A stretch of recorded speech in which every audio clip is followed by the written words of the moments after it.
Welcome to Puneet academy student. आज हम लोग जो है क्लास 9th का चैप्टर नंबर 14 जिसका नाम है नेचुरल रिसोर्सेज बेटा, ये हम लोग जो है स्टार्ट करेंगे।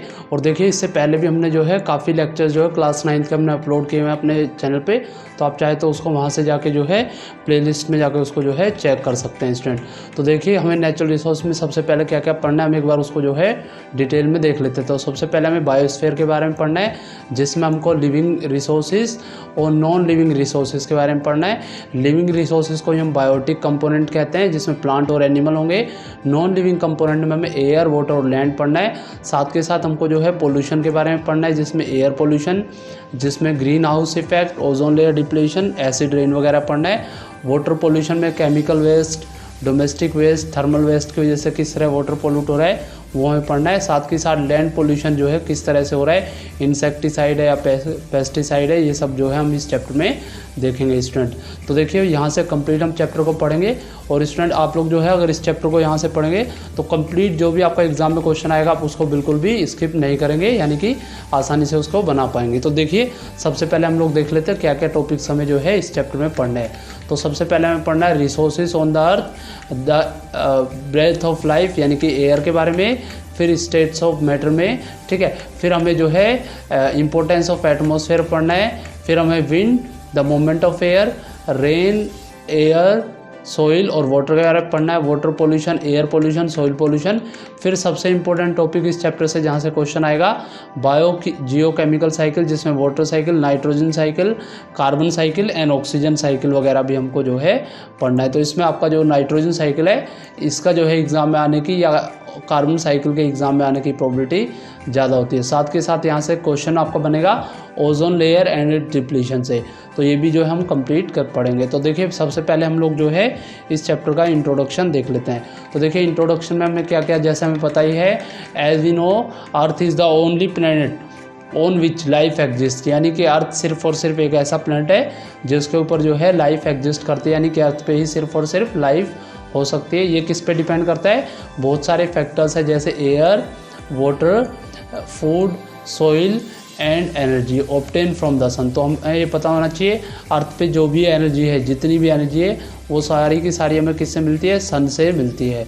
तो अर्थ पे जो लाइफ होने का मेन रीज़न है वो रीज़न है कि हमें जो है अर्थ पे ऐसी कंडीशन मिली हुई है जिससे हम अपने आप को जो है सर्वाइव कर सकते हैं, यानी कि बहुत सारे बायोटिक और अबायोटिक फैक्टर से।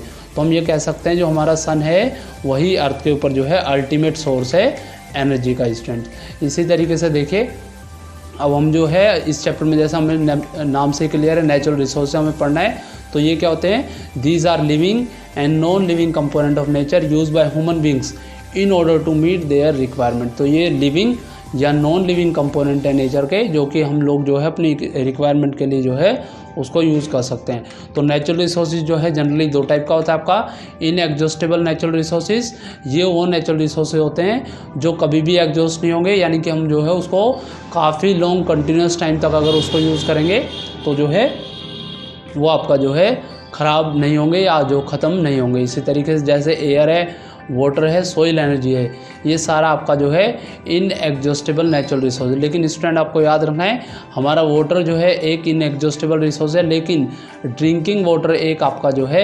एग्जॉस्टेबल रिसोर्स है, जो कि आपका 2% से भी कम आपके अर्थ पे प्रेजेंट है। इसी तरीके से एग्जॉस्टेबल नेचुरल रिसोर्सेज ये वो नेचुरल रिसोर्सेज होते हैं जो लिमिटेड क्वांटिटी में है और बहुत आसानी से डिप्लीट हो जाएंगे अगर हमने उसको रेगुलर यूज़ किया, इनडिस्क्रिमिनेट यूज़ से हमने जो है ह्यूमन कंजप्शन में अगर उसको यूज़ किया तो वो आपका जो है एग्जॉस्टेबल नेचुरल रिसोर्स है। फर्दर हम लोग जो है इसको डिवाइड कर सकते हैं दो टाइप से, जिसमें आपका जो है रिन्यूएबल रिसोर्सेज और नॉन रिन्यूएबल रिसोर्सेज होता है। तो रिन्यूएबल रिसोर्सेज वो रिसोर्सेज होते हैं जो रिप्लेस किए जाते हैं रेगुलर इंटरवल ऑफ टाइम में, जैसे फॉरेस्ट हुआ, वाइल्ड लाइफ हुआ, इसको कुछ कंटिन्यूस इंटरवल ऑफ टाइम में 8 साल, 10 साल, 15 साल में हम लोग जो है दोबारा से रिकवर कर सकते हैं। तो ये सारा आपका जो है रिन्यूएबल नेचुरल रिसोर्स है। इसी तरीके से सोलर एनर्जी भी आपका जो है रिन्यूएबल रिसोर्स से आपका काउंट होगा स्टूडेंट, ठीक है। इसी तरीके से non renewable resources which once use can be replace, which once use can not be replace, यानी कि वो रिसोर्सेज जिसको अगर हमने एक बार यूज़ कर लिया तो हम उसको जो है दोबारा से नहीं बना पाएंगे। दोबारा से उसकी क्षतिपूर्ति नहीं कर पाएंगे, वो सारा आपका नॉन रिन्यूएबल रिसोर्स आएगा। तो ये वो रिसोर्स होते हैं जो जल्दी एग्जॉस्ट हो सकते हैं, तो हमें इनका जो है काफ़ी केयरफुली यूज़ करना चाहिए, अदरवाइज़ ये जो है ख़त्म हो जाएगा, एग्जॉस्ट हो जाएगा और बनाने में भी काफ़ी लॉन्ग टाइम इसमें लगेगा। तो फॉसिल फ्यूल हुआ जैसे कोयला, पेट्रोलियम, मिनरल्स आपका जो है नॉन रिन्यूएबल रिसोर्स है। इसी तरीके से हम लोग ये कह सकते हैं कि अर्थ पे जितना भी रिसोर्सेज प्रेजेंट है वो एयर, वाटर और लैंड के फॉर्म में आपका जो है प्रेजेंट है। तो इसी तरीके से हम लोग जो है इस चैप्टर को कंटिन्यूसली पढ़ते हैं और आगे देखते हैं क्या क्या इसमें और गिवन है। तो देखिए यहाँ पे जैसे मैंने आपको इंट्रोडक्शन में भी बताया, आपकी लाइफ ऑन द अर्थ किस पे डिपेंड है, आपका सोइल, वाटर और एनर्जी पे डिपेंड है। Uneven heating of air over land and water bodies, इससे आपका जो है विंड की डायरेक्शन बनेगी। Evaporation of water from the water bodies होगा, तो सबसिक्वेंट कंडेंसेशन होगा जिसकी वजह से जो है रेन आपका जो है हो सकता है। इसी तरीके से pollution of air, water and soil affect the quality of life, ये भी जो है लाइफ की क्वालिटी को अफेक्ट करेगा। तो we need to conserve our natural resources, क्योंकि जो है इसी तरीके से हम जो है अपने आप को सस्टेनेबल अर्थ पे बना पाएंगे। तो various nutrient are use again and again in cycle fashion, this lead to certain balance between various component of the biosphere. तो हमें पता होना चाहिए जितने भी हमारे न्यूट्रिएंट है वो सारे के सारे जो है साइक्लिक फॉर्म में होंगे, यानी कि दोबारा से बनते रहेंगे, जिससे आपका जो है बायोस्फीयर आपका जो है डायनेमिक रहेगा स्टूडेंट। तो देखिए दोबारा से चैप्टर के बारे में जैसे बताया मैंने, नेचुरल रिसोर्स बताया, ये वो रिसोर्स होते हैं जो अर्थ पे अवेलेबल होते हैं, ठीक है। और energy from the sun necessary है हमारी बेसिक रिक्वायरमेंट पे, यानी कि ऑल फॉर्म ऑफ लाइफ को एग्जिस्ट करने के लिए सन की लाइट का होना जरूरी है। The stock of the life which are useful to mankind, इसी को हम जो है नेचुरल रिसोर्सेज कहेंगे। जैसे अभी डिटेल में पढ़ा है आपको, एयर, वाटर और सोइल, मिनरल्स आपका सारा नेचुरल रिसोर्स है। तो what are this resource on the earth, तो ये जितने भी रिसोर्स अर्थ पे क्या क्या है, तो हम ये जैसे अभी हम डिवाइड करेंगे अर्थ पे जो रिसोर्स है, तो उसको हम लोग जो है लिथोस्फीयर, हाइड्रोस्फीयर, एटमॉस्फेयर में डिवाइड करेंगे। तो the outermost crust of the अर्थ, इसको हम लिथोस्फीयर करेंगे। वाटर जो कवर करेगा आपका 75% ऑफ अर्थ सरफेस आपका जो है, ठीक है, ये वो हाइड्रोस्फीयर है। तो it is also found underground में भी कुछ % वाटर पाया जाता है। This comprise the hydrosphere. इसी तरीके से हमारा जो एयर का जो ब्लैंकेट है होल अर्थ के अराउंड, उसको हम लोग जो है एटमॉस्फेयर कहते हैं। तो एटमॉस्फेयर, ठीक है, जो अर्थ का जो ब्लैंकेट है उसको हम एटमॉस्फेयर कहेंगे, और लिथोस्फीयर जो है अर्थ का आउटरमोस्ट क्रस्ट जो है उसको हम हाइड्रोस्फीयर कहेंगे। देखिए यहाँ पे भी मैंने इसको डिटेल में आपको यहाँ पे बताया हुआ है। तो ये देखिए, it is present in the following layer. तो लिथोस्फीयर जो है outermost crust of our planet होता है, जिसको हम लोग जो है लैंड सिंपली कह सकते हैं। इसी तरीके से hydrosphere, it is the earth surface covered with water. तो 75% बताया आपको, हमारा जो अर्थ पे जो है वाटर आपका है, जो जिसमें आपका जो है सीज और ओशियंस वगैरह होते हैं, रिवर, लेक या पॉन्ड वगैरह भी इसी में काउंट होता है। तो इसीलिए हम लोग जो है अर्थ को एक ब्लू प्लैनेट भी कहते हैं। इसी तरीके से atmosphere multi layer gaseous envelope air का होता है, जिसको हम लोग एटमॉस्फेयर कहते हैं। तो होल अर्थ जो है एक ब्लैंकेट की तरह जो है वो होल अर्थ को ये कवर किए रहेगा। तो बायोस्फीयर क्या है, इंपॉर्टेंट है, एग्जाम में पूछता है। तो it is the only life sustaining zone of the earth where the atmosphere, hydrosphere और लिथोस्फीयर जो है इंटरेक्ट करता है और लाइफ को जो है पॉसिबल बनाता है। तो इसको हम लोग जो है जनरली बायोस्फीयर कहते हैं। तो यहाँ पे देखिए डायग्राम के थ्रू भी आपको समझाया हुआ है किस तरह से जो है हमारा बायोस्फीयर फॉर्म हो रहा है। तो सबसे पहले देखिए यहाँ पे लिथोस्फीयर शो किया है, फिर हाइड्रोस्फीयर शो किया और यहाँ पे आपको एटमॉस्फेयर शो किया हुआ है। तो ये तीनों रीजन जहाँ पे मिलेंगे वहाँ पे आपका जो है बायोस्फीयर फॉर्म होगा। तो देखिए नोट्स में भी आपको गिवन है, all living things on earth together with atmosphere, hydrosphere and lithosphere interact करते हैं एंड मेक लाइफ पॉसिबल।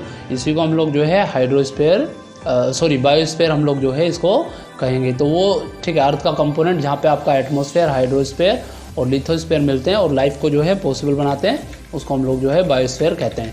तो बायोस्फीयर में आपके दो कंपोनेंट आएंगे स्टूडेंट, बायोटिक कंपोनेंट, जितनी भी लिविंग चीज़ें हैं या लिविंग ऑर्गेनिज्म है they all are from biotic component, plant and animal. Abiotic component में एयर, वाटर एंड सोइल आएगा। तो 1 बाय 1 हम इसको पढ़ते हैं, ठीक है, काफ़ी इजी चैप्टर है तो आसानी से आप इसको कर पाएंगे। तो एयर देखिए, air is a mixture of different gases, air contain oxygen which is essential to living organism for respiration. ये हमें पता है एयर एसेंशियल है, कोई भी ऑर्गेनिज्म अगर रेस्पिरेशन करेगा यानी कि ब्रीथ ऑफ लाइफ भी इसको हम लोग जो है कहते हैं। इसी तरीके से देखिए यहाँ पे एटमॉस्फेयर समझाया है, एटमॉस्फेयर क्या है हमें पता होना चाहिए। Air is a bad conductor of heat, it keeps the average temperature of the earth constant. तो ये तो यहाँ पे आपको रोल ऑफ एटमॉस्फेयर बताया। तो during the day and even during the course of whole year, तो ये जो है अर्थ को एवरेज टेम्परेचर को मेंटेन किए रहता है। सेकंड चीज़ इसमें बताइए, it prevent the sudden increase in the temperature during the day time, यानी कि दिन के समय एटमॉस्फेयर जो है अर्थ का टेम्परेचर एकदम से बढ़ने नहीं देगा। और during the night it slow down the escape of heat from the outer space, यानी कि नाइट के टाइम भी ये एकदम से एटमॉस्फेयर को ठंडा नहीं होने देगा। तो इस तरह से आपको इसमें बताया एटमॉस्फेयर में कि एक तो ये एवरेज टेम्परेचर ऑफ द अर्थ को कॉन्स्टेंट रखता है, दूसरा एकदम से टेम्परेचर नहीं बढ़ने देगा, घटने भी नहीं देगा। जैसे आपको पता होगा मून पे कोई भी एटमॉस्फेयर नहीं है, तो वहाँ पे टेम्परेचर दिन के समय 190 डिग्री मैक्सिमम तक चला जाएगा और नाइट के समय -110 डिग्री तक जा सकता है। यानी कि ठीक है, प्लस में भी वैल्यू वहाँ पे हाई है, यानी कि ज़्यादा टेम्परेचर भी वहाँ पे और लो टेम्परेचर भी वहाँ पे बन सकता है स्टूडेंट। इसी तरीके से देखिए यहाँ पे आपको समझाए मूवमेंट ऑफ एयर, विंड को यहाँ पे एक्सप्लेन किया है। हालांकि ये काफ़ी कम इसमें बताए, मैं आपको एक्स्ट्रा नोट्स में इसको बताऊंगा। तो देखिए बताया इसमें, during the day the direction of wind is from sea to land. तो दिन के समय आपको पता होना चाहिए जो एयर की जो डायरेक्शन होती है वो कहाँ से होती है, सी से लेके लैंड की तरफ होती है। क्यों? क्योंकि जो एयर होती है, लैंड आपका जल्दी गर्म होता है, तो air above the land heated faster, और वहाँ से जो है वो राइज करना स्टार्ट करेगी। ठीक है, इसी तरीके से नाइट टाइम में direction of wind is from land to sea. तो नाइट के समय जो डायरेक्शन ऑफ विंड होगी वो लैंड से सी की तरफ होगी, क्योंकि इस समय जो नाइट में जो है both land and sea start to cool, तो ये दोनों जो है ठंडा होने स्टार्ट होते हैं, जबकि आपका जो समुद्र है वो थोड़ा सा गर्म रहेगा, यानी कि वाटर थोड़ा सा गर्म रहेगा, तो वहाँ से एयर मूव करेगी। तो इसकी वजह से एयर जो है एक रीजन से दूसरे रीजन में जो है विंड क्रिएट करेगी। तो जैसे हमने अभी बताया, एयर क्या है, मूवमेंट ऑफ गैसेस ही है जब अर्थ हीट होती है। तो देखिए इसको हम लोग अब नोट्स में से कवर करते हैं। तो देखिए नोट्स में मैंने सबसे पहले आपको एक्सप्लेन किया है व्हाट इज़ एटमॉस्फेयर, यानी कि एटमॉस्फेयर क्या है। तो एटमॉस्फेयर को हमने बताया the layer of gases envelope surrounding the earth is called atmosphere, यानी कि हमारी अर्थ के अराउंड जो गैस की एक लेयर है, इसी को हम लोग जो है एटमॉस्फेयर कहते हैं। इसको हम 5 डिस्टिंक्ट लेयर में डिवाइड कर सकते हैं, जिसमें आपका ट्रोपोस्फेयर होता है। ट्रोपोस्फेयर की जो हाइट होती है वो 8 to 16 किलोमीटर होती है, और ये lowest part of the atmosphere होता है, जिसमें आपका एयर वगैरह प्रेजेंट होती है, यानी कि हम इसमें आसानी से सांस ले सकते हैं स्टूडेंट। इसी तरीके से स्ट्रेटोस्फेयर, इसकी हाइट जो है 30 किलोमीटर टू 50 किलोमीटर तक की रेंज में होती है। इसके अंदर जो है ओजोन लेयर कंटेनिंग होती है, जिसको हम लोग बताएंगे आगे ओजोन लेयर को कि एक पॉइजनस गैस होती है।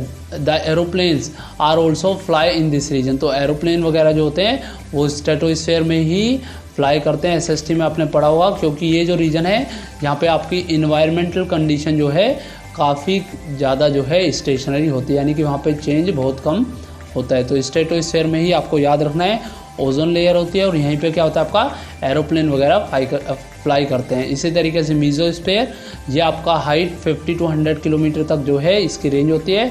थर्मोस्फेयर में आपका जो है 100 to 150 किलोमीटर होता है, और इसमें जो है टेम्परेचर काफ़ी ज़्यादा होता है। इसके बाद का जो आपका रीजन है वो सारा एक्सोस्फेयर है, जिसकी हाइट 300 या उससे ज़्यादा होती है। तो यहाँ पे देखिए डायग्राम के थ्रू मैंने आपको यहाँ पे आपको समझाया ट्रोपोस्फेयर, स्ट्रेटोस्फेयर, ठीक है। देखिए troposphere, stratosphere, mesosphere and thermosphere. तो थर्मोस्फेयर की ही लेयर में आपका जो है सैटेलाइट वगैरह वर्क करते हैं, वहीं से हमारा जो इंटरनेट वगैरह चलाने के लिए जो ठीक है रेंजिंग वगैरह है या सैटेलाइट वगैरह है, यहीं से जो है ऑपरेट होते हैं, ठीक है, और यहीं से हमें जो है सिग्नल वगैरह रिसीव होते हैं। इसी तरीके से देखिए मैंने यहाँ पे आपको एक्सप्लेन किया है किस तरह से सन की अल्ट्रा लाइट्स जो है अर्थ के ऊपर आ रही हैं, कुछ रिफ्लेक्ट हो रही हैं और कुछ जो है वापस भी जा रही है, और अर्थ के जो एटमॉस्फेयर को है लगातार हीट भी कर रही है। यहाँ पे आपको जो है एक बार दोबारा से मैंने स्ट्रेटोस्फेयर बताया, जहाँ पे ओजोन लेयर प्रेजेंट होती है और एरोप्लेन वगैरह भी यहाँ पे फ्लाई करते हैं, ठीक है। चलिएगा एयर के बारे में पढ़ाते हैं। जैसे अभी मैंने आपको बताया wind the movement of air, यानी कि विंड में ही आपकी जो है मूवमेंट ऑफ एयर कैसे किस तरह से होगी वो हम लोग जो है अब डिटेल में देख लेते हैं। तो देखिए यहाँ पे आपको बताया wind are result of changes that are take place in our atmosphere due to heating of air and formation of water vapour. तो विंड किसकी वजह से होती है, एक तो हमारे एटमॉस्फेयर के हीट की वजह से और फॉर्मेशन ऑफ वाटर वेपर की वजह से हमारी जो एयर है वो मूव करना या विंड मूव करना स्टार्ट करती है। तो wind occur by following event in the atmosphere. तो एटमॉस्फेयर में क्या क्या होता है जिसकी वजह से आपकी जो विंड है वो मूव करना शुरू करती है। तो यहाँ बताया मैंने, when solar radiation fall on the earth majority of this radiation reflect back हो जाएगा, यानी कि री रेडिएटेड हो जाएगा लैंड से एंड वाटर बॉडी से, सम ऑफ देम एब्जॉर्ब हो जाएगा। Reflected solar radiation heat the atmosphere, जो रिफ्लेक्टेड सोलर रेडिएशन होगी वो हीट करेगी एटमॉस्फेयर को, जिसकी वजह से जो है कन्वेंशनल करंट सेटअप होगा एयर के अंदर, यानी कि एयर उससे जो है मूव करना शुरू करेगी। आपको ये भी याद रखना है कि एयर भी आपका हमेशा जो है हाई टेम्परेचर से लो टेम्परेचर की तरफ मूव करना शुरू करेगी, यानी कि हाई प्रेशर से लो प्रेशर की तरफ ही एयर भी मूव करेगी। इसी तरीके से मैंने यहाँ पे एक्सप्लेन किया है, land gate heated faster than water. ये आपको पता होना चाहिए, आपकी जो लैंड है वो वाटर से ज़्यादा जल्दी गर्म होती है। The air over the land would also heated faster than air over water body. तो आपको पता होना चाहिए जो लैंड होती है वो वाटर के कंपेयर में जो है जल्दी गर्म होती है as compare to water bodies. तो वहाँ पे मैंने एक्सप्लेन किया है, in coastal region during the day, यानी कि दिन के समय कोस्टल रीजन में एयर जो है लैंड के ऊपर से जल्दी गर्म होगी और वहाँ पे जो है स्टूडेंट राइज करना शुरू करेगी, यानी कि ऊपर की तरफ रेज करना शुरू करेगी। As this air rises a region of low pressure यहाँ पे स्टूडेंट क्रिएट होगा, ठीक है। और एयर अबव द सी जो है टू द लो प्रेशर की तरफ वहाँ से मूव करना शुरू करेगी। तो यहाँ पे मैंने एक्सप्लेन किया है, as this air rises a region of low pressure is created and air over the sea moves to this low pressure, यानी कि समुद्र की तरफ हाई प्रेशर होगा, ज़मीन की तरफ लो प्रेशर होगा, तो समुद्र से एयर या सी से एयर जो है मूव करेगी। तो the movement of air from the one region to other created wind. तो यहाँ पे विंड आपकी क्रिएट होगी, यानी कि दिन के समय आपकी जो विंड है उसकी डायरेक्शन आपकी सी से लेके लैंड की तरफ हो जाएगी। इसी तरीके से नाइट में लैंड और सी दोनों ही ठंडा होने स्टार्ट होंगे। लैंड जो है वो वाटर जो है वो cools down slower then land, यानी कि लैंड जो है ठीक है वो जल्दी गर्म हो रही है और वाटर देर से आपका गर्म हो रहा है। The air above the land would warmer than air above the land. तो जो एयर है एयर अबव द वाटर वो गर्म होगी एज़ कम्पेयर टू लैंड। तो ये जो एयर है वो स्टार्ट करेगी, the air above the sea start rising, तो समुद्र की तरफ से एयर राइज होगी, ठीक है। एंड लैंड एयर वहाँ पे जो है लो प्रेशर में रहेगी, तो direction of wind would be from land to sea during the night. तो दिन रात के समय आपकी जो एयर है वो मूव करेगी लैंड से लेके समुद्र की तरफ, यानी कि सी की तरफ आपकी मूव करेगी शाम के समय, ठीक है। यानी कि आपका जो है सी रीजन ज़्यादा हॉट है तो वहाँ से एयर मूव करेगी। तो देखिए डायग्राम के थ्रू मैंने यहाँ पे आपको समझाने की कोशिश करी है। जैसे देखिए दिन के समय लैंड आपकी वार्मर हो रही है स्टूडेंट, तो वार्मर जब ये लैंड होगी तो यहाँ पे जो है लो प्रेशर क्रिएट होगा, ठीक है। तो वार्म एयर जो है इस डायरेक्शन मूव करेगी, तो कूल एयर समुद्र की तरफ से आपकी इस डायरेक्शन में आएगी, यानी कि यहाँ पे आपका क्या बनेगा, सी ब्रिज आपकी जो है फॉर्म हो जाएगी। इसी तरीके से नाइट टाइम में आपका जो है यहाँ पे वार्मर एयर है, यहाँ पे लो प्रेशर क्रिएट होगा, तो कूल एयर जो है वो यहाँ पे ब्रीज हो जाएगी, यानी कि अब जो हवा चलेगी वो ज़मीन की तरफ से नाइट के समय हवा चलेगी, तो समुद्र से गर्म हवा बनी और लैंड की तरफ से कूलर एयर वहाँ पे आएगी। तो आपने देखा होगा समुद्र वगैरह के जो आसपास के जो रीजन्स है उसमें खिड़कियाँ वगैरह इस तरह से बनाई जाती है कि दोनों ही तरफ की कूल ब्रिजेस को जो है या सी ब्रिज और लैंड ब्रिज को वो रिसीव कर सके स्टूडेंट। तो इस तरह से हमारी जो एयर है वो मूव करना शुरू करेगी स्टूडेंट्स। चलिएगा ये समझ में आया होगा। इसी तरीके से अदर फैक्टर्स भी होते हैं जो विंड की रोटेशन को जो है इन्फ्लुएंस करते हैं, जैसे प्रेजेंस ऑफ माउंटेन रेंजेस वगैरह एयर के पाथ में कितने, वो भी इसको जो है इफेक्ट करेंगे स्टूडेंट्स। तो चलिए स्टूडेंट एयर के बाद हम लोग पढ़ लेते हैं रेन, ठीक है। रेन देखिए आप लोगों को यहाँ पे एक्सप्लेन किया हुआ है, rain is form by evaporation and condensation of water through water cycle in which distribution of water take place. तो आपको पता है रेन के फॉर्मेशन के लिए वाटर का इवेपोरेशन भी ज़रूरी है और दोबारा से उसको कूल डाउन होना यानी कंडेंसेशन होना भी ज़रूरी है थ्रू वाटर साइकिल। तो रेन काफ़ी इंपॉर्टेंट होती है because it carry all the agriculture process in the plant.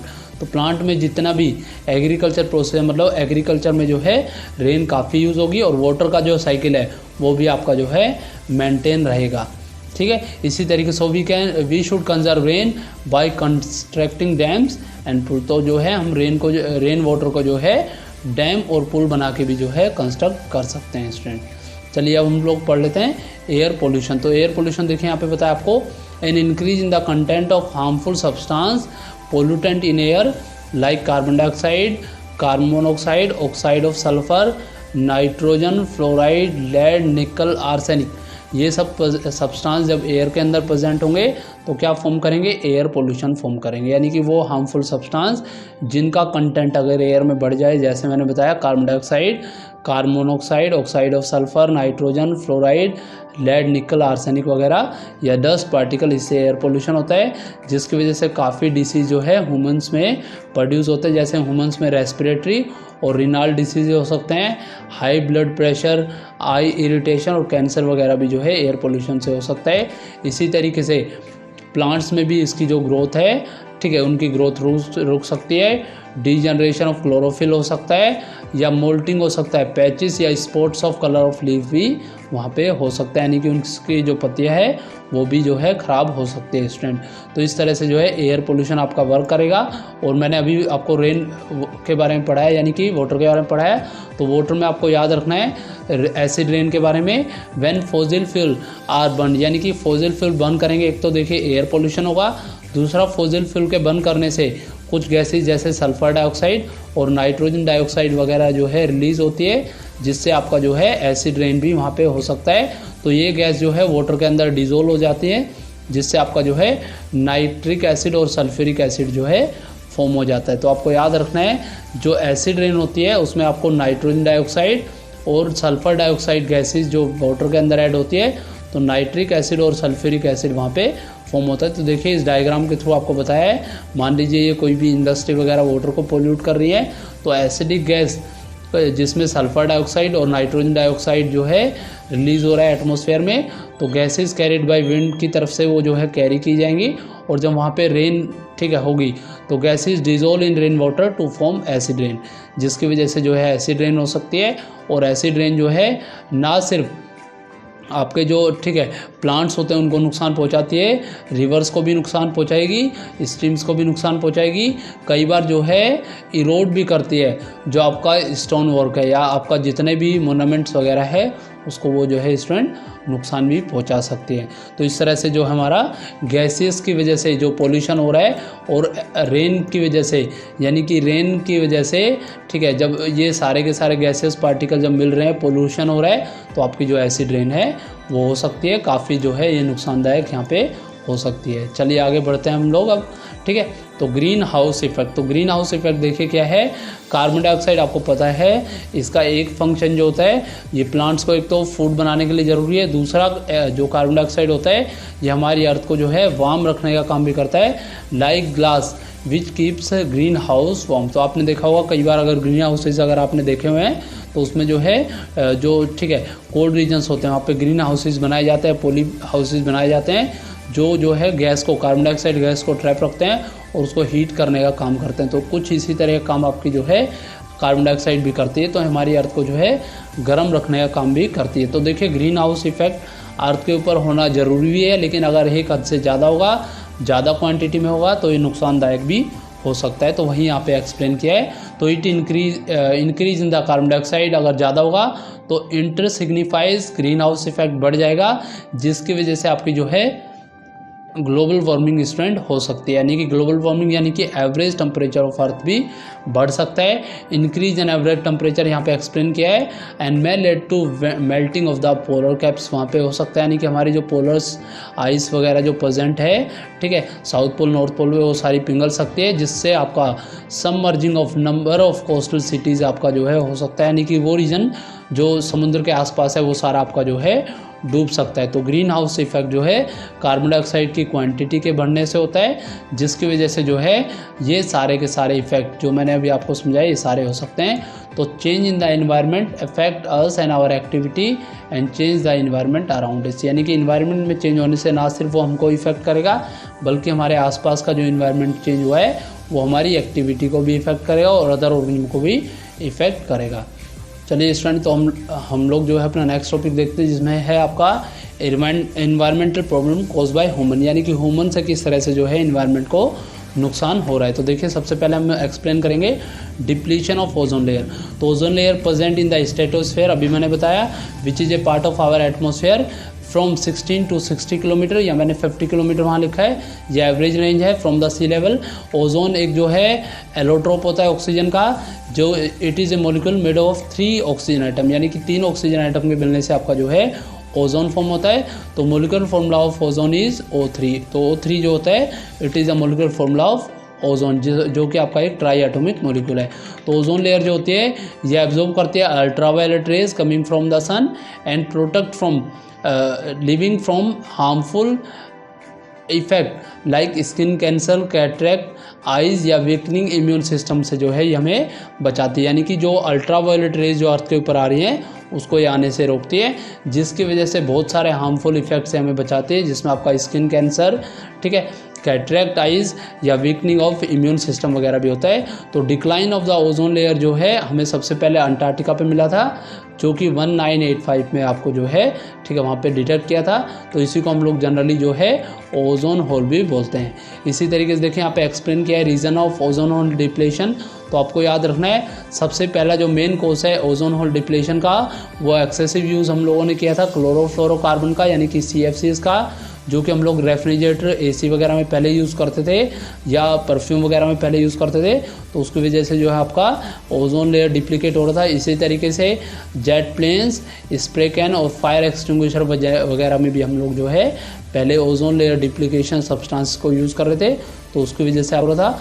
दूसरा, न्यूक्लियर एक्सप्लोजन की वजह से भी आपका जो ओजोन लेयर है वो स्ट्रेंथ डिप्लीकेट हो सकता है। तो देखिए इसको थोड़ा सा एक्सटर्नल टॉपिक से देखते हैं।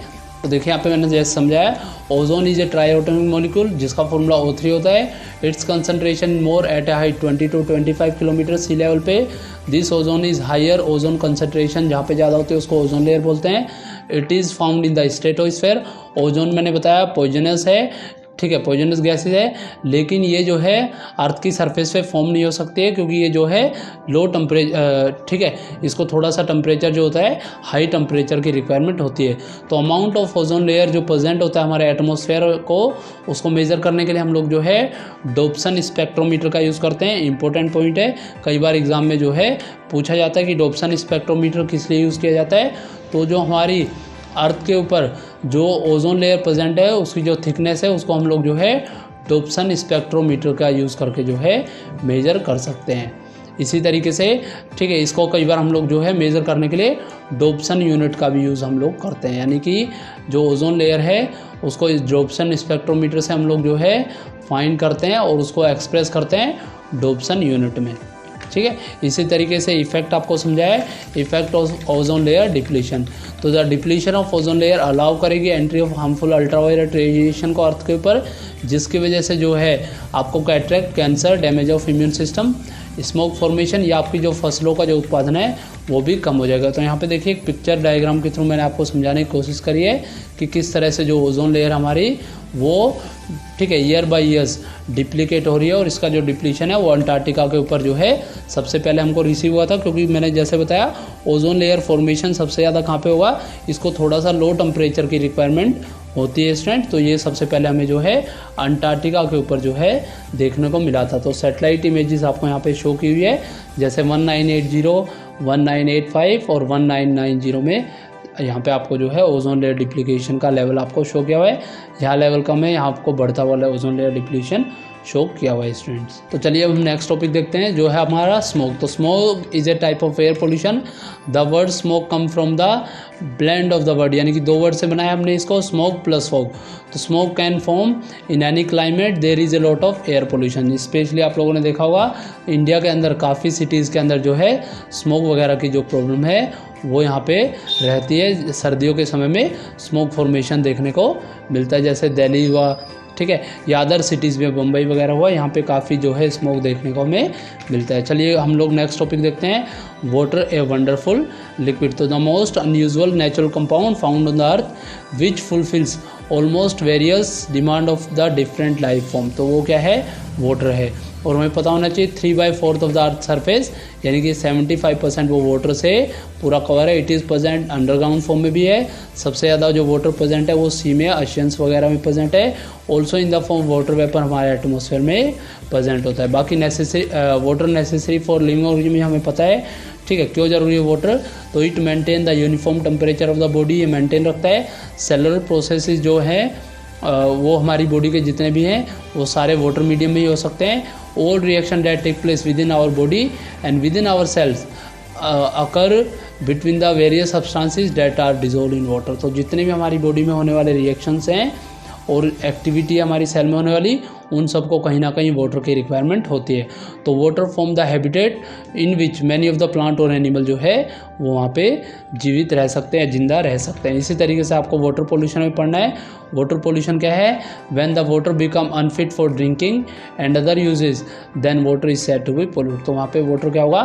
पोल्यूट आपका कहलाएगा, ठीक है। इसी तरीके से आपको यहाँ पे दिखाया किस तरीके से वाटर पोल्यूट हो सकता है, यानी कि उसका कोज दिखाया हुआ है। तो dumping of water from the industry into water bodies. तो सबसे पहले जो आपका वाटर पोल्यूट होता है वो डंपिंग ऑफ वेस्टेजेस जो इंडस्ट्री का है उसको वाटर बॉडीज यानी कि पानी का जो निकासी है उसमें छोड़ देना, जैसे रिवर वगैरह में छोड़ देना, सी वगैरह में लीव कर देना, या कोई भी छोटी नहर है उसमें छोड़ देना, ही आपका कोज हो सकता है वाटर पोल्यूशन का। इसी तरीके से washing of cloth near water body, spraying chemicals in water field, इससे भी हो सकता है।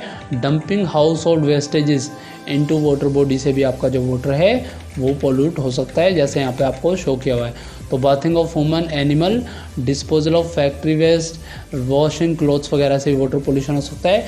साथ ही साथ हाई क्वांटिटी में फर्टिलाइज़र यूज़ करने से भी फील्ड के अंदर आपका जो वाटर पोल्यूट हो सकता है स्टूडेंट।